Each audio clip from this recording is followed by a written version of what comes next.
These are my top 10 games of 2022, as in the games I enjoyed the most for any reason. Maybe I just really like a game for its beards. I've tried to play as many games as possible, I've not played everything. So post your favourite games of 2022 in the comments, and... Number 10. Triangle Strategy. Square Enix kind of knocked it out of the park with a lot of smaller scale games this year, kinda showing you don't always need fancy over the top visuals to make a compelling game. Triangle Strategy diverts from what we'd expect to see in something like Final Fantasy Tactics, and tries a few new ideas, as well as borrowing some from Fire Emblem. Aside from that gorgeous 2.5 art style, what really stuck out to me was how the game deals with player choices. You're not the one making decisions like in most games. Decisions are made through a democracy of your 7 most trusted followers, but it gets interesting because you can try to manipulate or convince your followers to vote a certain way, and you'll not always be successful. Decisions are important here, they can completely change the story or fate of characters, and there might be massive consequences behind these choices. Overall, a surprisingly fantastic turn-based strategy experience, with a few new takes on the genre. The flames consume you!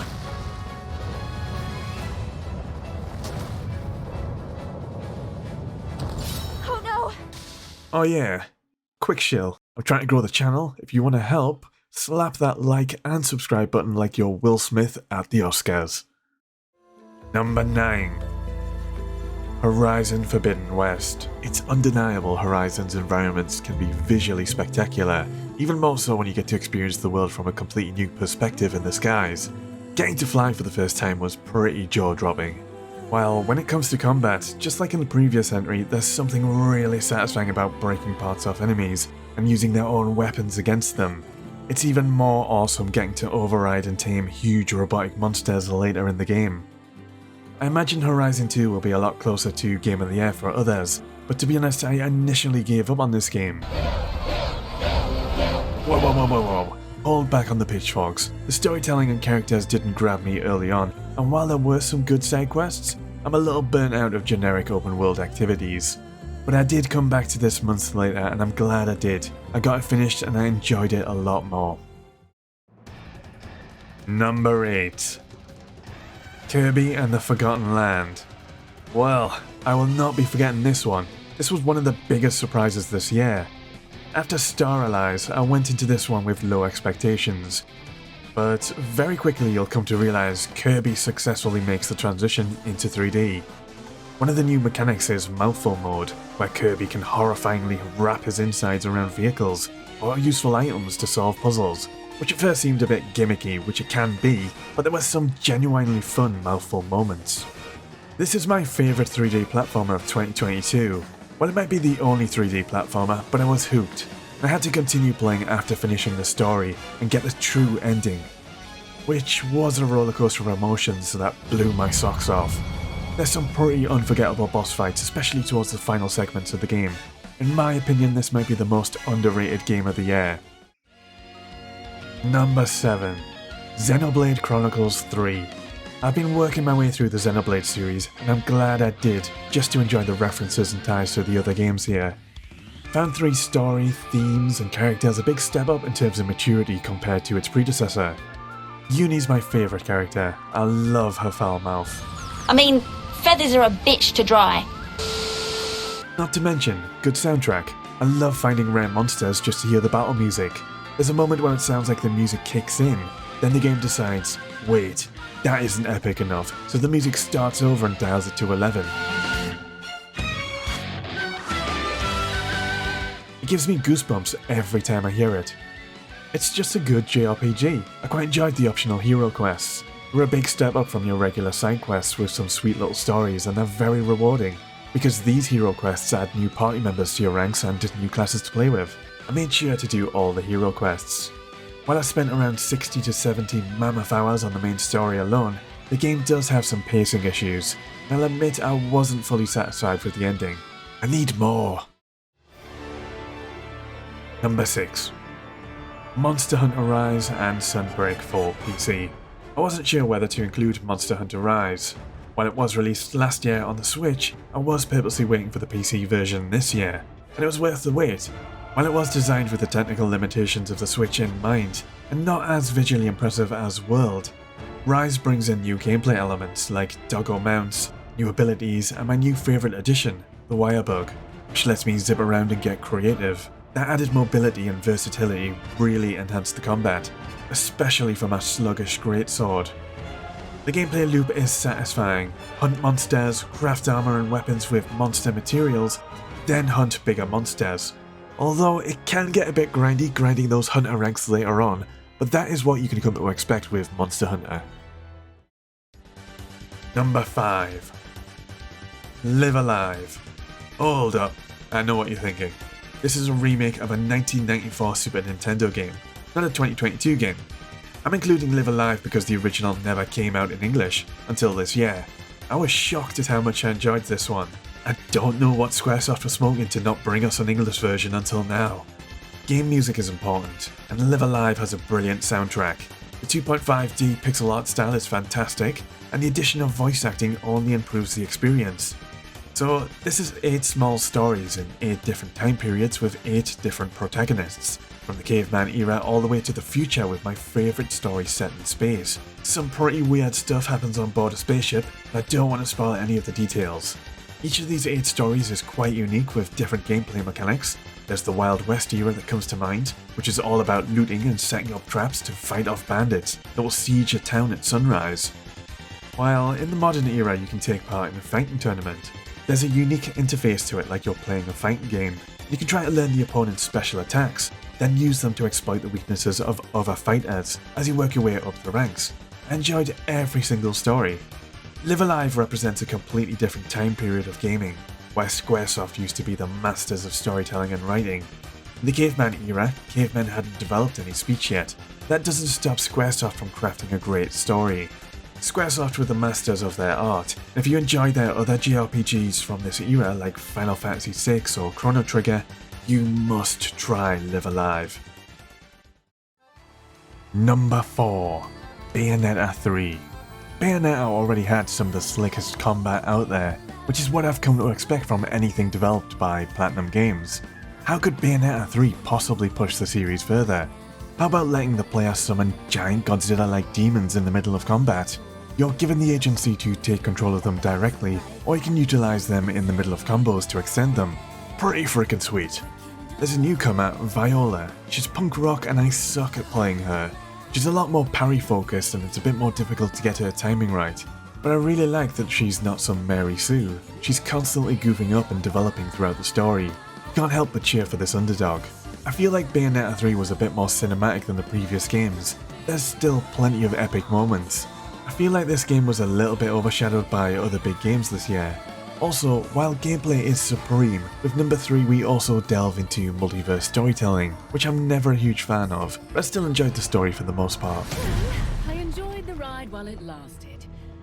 Let's do it again.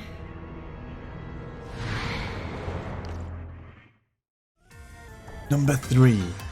Vampire Survivors. This was a massive time vampire. It may not visually impress you at first with its retro pixel art style and very limited animations, but when there are thousands of things happening on screen at once, I'm just mesmerized by the craziness of swarms of monsters, colors and projectiles. So with Vampire Survivors, all you need to do is just move around. You don't have any attack or ability buttons, your character will automatically perform its attacks, and you just need to survive and kill monsters. You do exactly what it says on the tin. Like a lot of roguelikes, as you level up you get to choose between upgrades or new abilities, and experiment with your own custom builds, in hopes of surviving for as long as possible. I just found it really fun experimenting with different setups and discovering powerful combinations of abilities. There's plenty of stages, characters, challenges, and big secrets that kept me playing long term. I was addicted to this, and for £3, this might have been the best £3 I've ever spent. While it may not have been the absolute very first of its kind, Vampire Survivors' success has caused the new genre of roguelike, reverse bullet hell, auto-fire games to explode. Not entirely sure what to call them yet. Just take the jump and play this already. Can't go wrong for the price. Number 2. God of War Ragnarok. After God of War was my personal game of the year for 2018, I've been really looking forward to Ragnarok, and it does not disappoint. After being left with the prophecies revealed at the end of the previous game, Ragnarok had me in suspense from start to finish. Quite a lot of brilliant boss battles. Very early on you'll get a taste of the God of Thunder, and it's so good it'll leave you starving for the next big boss fight.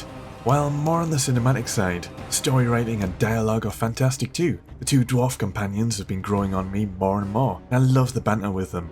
But even more impressive than the story writing are the tiny little animations and expressions that say far more than the characters' words. Even about 15 to 20 hours in, I was engrossed in the story with more and more Norse characters making an appearance. Santa Monica Studio has quite a unique take on the style of a lot of big Norse characters, and while they might be a bit hit and miss in terms of appearance for some, you can't deny the writing behind them is top notch. I was really sad to let go of this game when it was all over.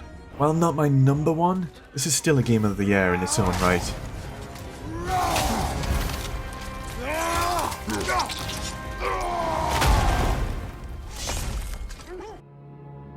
I want to do some honourable mentions before I reveal my game of the year, but you can probably already guess what my top game is. This year I really enjoyed Call of Duty, which is very unlike me. The campaign was good, and Warzone, the Battle Royale, was really fun with friends. There's this new Battle Royale mode called Unhinged, where you can use the in-game proximity voice chat to make alliances with other friendly players, just completely throwing the Battle Royale formula on its head with this crazy fun game mode. Proximity voice chat in general has been really funny and took me back to the 2000s era of gaming. There's me. Yeah, stick it in. Someone help me! The game as a whole is completely broken on PC. Constantly crashing, big graphics errors, server lag, game-breaking bugs. I'm so sad I cannot recommend this. Pokemon Violet was another big one. It just runs so poorly, and shortcuts have been made in game development to just try and make it playable on the Nintendo Switch. Character animations play at low speeds while buildings often look like they belong on the Nintendo 64. There's countless videos online of bugs and glitches that you don't really expect from something published by Nintendo. There was a pretty good Pokemon game under all of this. The final 10% of the game was really exciting and worth pushing for. And another game, Darktide. As a Warhammer fan and someone who loved Vermintide 2, I was really looking forward to this. And at its core there's some really great gameplay, shooting and slashing up hordes of chaos. There's so much potential here. But this is another massively unfinished game.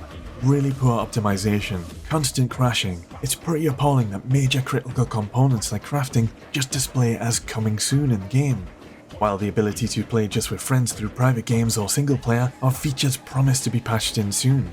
And while these major features are missing, the developers made sure the microtransaction store was fully functional and a priority. It's so sad the core gameplay loop is so fun, but everything around it is a complete disaster. These three games are prime examples of games being rushed out and unfinished, just before Christmas for those big Christmas sales. Stranger of Paradise was a solid Souls-like from Square Enix, a pretty pleasant surprise, but I didn't care for the writing and dialogue. Kill chaos. Chaos. Chaos. Chaos. Chaos. Chaos. Core gameplay was pretty fun, and I love making use of classical Final Fantasy jobs with different playstyles. Fire Emblem Warriors 3 Hopes. What I really like about this one was that it wasn't just a Warriors game where you're usually chopping up armies of peons one after another. Half of the game is more like Fire Emblem with all the relationships, squad and base management. Okay, number 1. What could be my game of the year? Diablo Immortal. Nah, I'll be doing another video for the worst games of 2022, so look out for that. But my real number 1 is Elden Ring, of course. As a big Souls fan, I went into Elden Ring cautiously. From Software were taking my favourite modern game series into open world territory, and I've been getting really tired of all these low effort, generic open world games. Elden Ring does the open world genre right, and not to mention it's a great Souls game. It holds its ground and sticks to its roots, keeping it challenging. It doesn't cater to everyone, and it's not apologetic about it. Usually when you try to design a game for everyone, you end up designing it for no one. Testament to how great this game is would be my playtime. I was completely addicted to Elden Ring. These days it's rare I jump into New Game Plus straight after finishing a game, and I must have played through Elden Ring about 7 times at launch. With each level of New Game Plus, things got a little bit more difficult. Souls games in general are pretty awesome for replayability. There's so many different types of characters or builds to experiment with, and co-oping with friends is always a laugh. and I can guarantee I'll play through this many more times. Let me know your favourite games of 2022 in the comments, and peace.